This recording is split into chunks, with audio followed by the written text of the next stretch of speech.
Hello friends, today we have the prominent personality of VIT, Mr. Brijesh Nair sir, to share his views and experiences on education system in India. Good evening sir, thank you for joining with us in this evening. Sir, what are the changes you observed in the education system being a student and being a professor? I did my engineering in 93-97 and then I worked for 3 years, did my masters in 2000 to 2002 in Arizona State University. 2003 to 7 I did my PhD and worked in US for 4 years before I moved to VIT. So the basic thing is, the first thing is I was actually typing something in computer for the first time in 1997, which was my final year project. Yes, of course, I have done basic and COBOL programming and for my BTech Fortran in 93 and basic and COBOL in 91. But then it used to be computers were so something like you have to, there's fully for AC room, nobody can touch it, you just go do the programming and come. And first time I used it independently, that was in a DTP center. First time I used it in the 97. Then when I went to, the technology has changed so much. The thing is in 2000 when I went, even in US, my professor, we never had a cell phone. My professor didn't have a cell phone, no laptop, the same desktop, the huge desktop. The classes, they were taught in OHP projector. But in 2007, 2006, when my wife joined there for masters, she did not write a single exam by pen for her masters. Every exam was online. The thing is, at 2 o'clock, if the exam is at 2 o'clock, when she logs into a student login at 2 o'clock, goes to that subject, automatically the question paper pops in. If she finishes, if it is a 1.5 hours question, at 3:30 it gets disabled. The faculty corrects the question paper online, gives a mark. So all the marks will be there. So everything, all the assignment, exams, everything was written online. While in 2002 also I was doing all the exam by paper and pen in US itself. So technology wise, it's a huge change that has happened. And then earlier, if you want, in 2001, of course Google was there, but that again, if you go back also from 97, 90, if you want to find something, you have to search books and books. But now if you want to search anything, you just need to type that in Google. So like that, the way you study, the way the approach itself has changed, the technology has changed. So it is totally two different worlds when I was a student and now as a professor. So sir, so in this way you are talking only about the positive effects, and what about the negative effects of this thing, of this advanced technology? See, it is how you see that.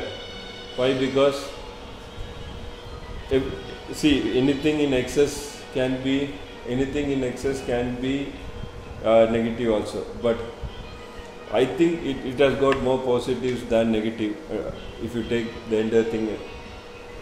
Having done your masters in Arizona State University, sir, what do you think? What are your observations or what are your views about higher education in India compared to abroad? See, that question, you are comparing apples to oranges. There is absolutely no comparison of higher education. I am talking about the bachelor level education. Say for example, if you take US, I have been a teaching assistant to a lot of undergraduate classes in civil engineering, like fluid mechanics and all. You hardly find in a civil engineering class, bachelor's class, you hardly find anybody less than age 30 in that undergraduate class. Majority will be married and have kids. And if you look, I have one face which I remember. He became a mason at the age of 17. He worked in the construction industry as a mason for 15 years before he decided that, okay, let me come and do. He has a diploma in civil engineering. He decided that at the age of 35 or something, he decided, okay, let me come and do an engineering. So you find a lot of people like this with practical experience. The system there is at the age of 50. If you are staying with your parents at the age of 18, the society will laugh at you. whether it is a boy or a girl. So you move out on your own by the age of 16. You start doing some hourly job, start working. Then you start realizing what your interest is. And then you go to whatever. So if your interest is arts, after some time you earn enough money, you go for a diploma in arts or a degree in arts or anything like that. That's how the system works. Here it is totally different.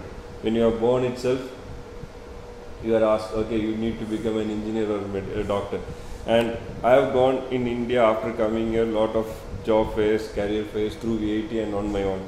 And there are a lot of places where I do counseling in engineering, especially this happens very well in Andhra, which is very predominant in Andhra. If you ask a group of, I have even talked to a group like 8,000 students in Vizag. I think the stadium was Rajiv Gandhi Indoor Stadium in Vizag. So if you ask them the question, how many of you want to become mechanical engineer? If you take at least 60% of the boys will raise their hands. And the best part of this is I used to call them to the stage. Okay. If I will ask, why do you want to become mechanical engineer? And the answer they give mostly will be, sir, I love, just for the arts, this I'll give you one example. I love BMW cars, so I want to become a mechanical engineer. So I used to ask them, okay, what food do you like? So mostly they will tell this, what is this biryani in Hyderabad?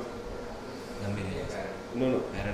Paradise biryani. So most of them will say something like that. Oh, sir, I like Paradise biryani. Then I used to ask them this question back. So you like Paradise biryani? Will you become a cook in Paradise? You love BMW car, you buy the BMW car, and then I ask them the next question. Okay, you like to study mechanical engineering. Do you know anything about mechanical? Tell me 3 or 4 subjects about mechanical engineering. And 99% of the students cannot even tell a single subject. So apparently they have no idea. Either they are influenced by their parents or by friends. Okay, this, and they realize, there are a lot of people who realize it that, okay, this is mechanical engineering or this is computer science only when they reach 4th or 5th semester. So it is here, what is that? It is not your interest. It is a social interest of your parents which drives the higher education, which is totally different from US or any European countries which I have seen. Sir, then will this change in our country? I mean, which one is better actually in this both? In the abroad way, you were talking about this attitude of abroad. I mean, see, if you look at the number of inventions happening in undergraduate level and graduate level, it is much. There is no comparison. It's so much happening in US or other countries than in India, and one of the reason is, see, if somebody is working, an American is working in civil engineering or mechanical engineering, it means that he really likes it. It's not by any force. So if you are doing something out of your own interest, their output will be more. They don't take an engineering degree just for dowry or for social status or anything. It is just because they are passionate about it. So that is one of the main things, and I don't think in another 5 years, 10 years, 15 years, there may be a very less improvement, but on a big scale, I don't think there is going to be any improvement. Sir, it's been a wonderful experience talking to you, and thank you very much for sparing your valuable time.